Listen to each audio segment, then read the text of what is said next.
to another fabulous Congress video. In this video, we're going to be looking at all of the things that Congress cannot do, at least a lot of the things that Congress cannot do. So in our last video, we talked about a few of the many powers that Congress has, things like the ability to impeach and remove an elected official, coin money, deal with whether or not we're going to use the metric system, all of that kind of stuff.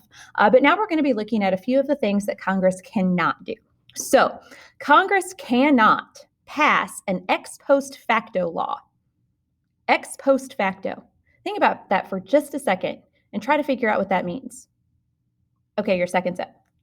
Ex post facto, that's a Latin phrase, and it means after the fact. So Congress cannot make an act a crime after it was committed and then punish you for it. Okay, so here's an example. My birthday's September 10th, right? Let's pretend I'm walking down Main Street during my lunch period on my birthday, and I decide to start squawking like a chicken because it's my birthday and I can.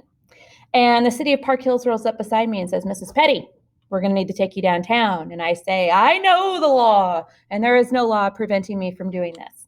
And they say, you're right. And then they go and they pass an ordinance that says no Central R3 employee can squawk like a chicken on Main Street during lunch. Okay. Can they punish me for what I just did? No. If they did, then that would be an ex post facto law. Okay. So if I do the very same thing the next day, can they punish me for it? Absolutely, because it would be a crime when I committed it. Okay. Ex post facto, after the fact, Congress can't do it.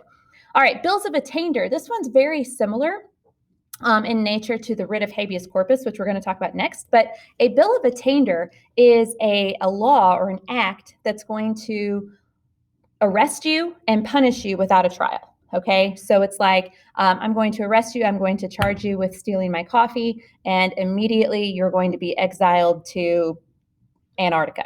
Okay, so without a trial, that would be a bill of attainder.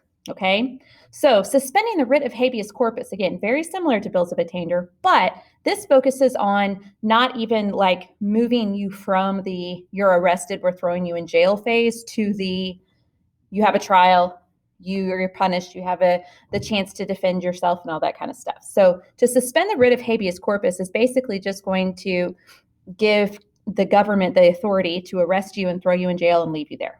Okay, Congress can't do that.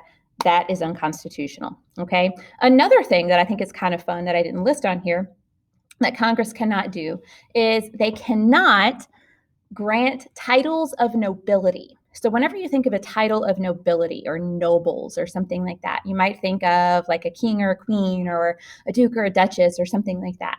So Congress cannot grant titles of nobility. Like they can't name me Bethany Petty, Duchess of Caffeine.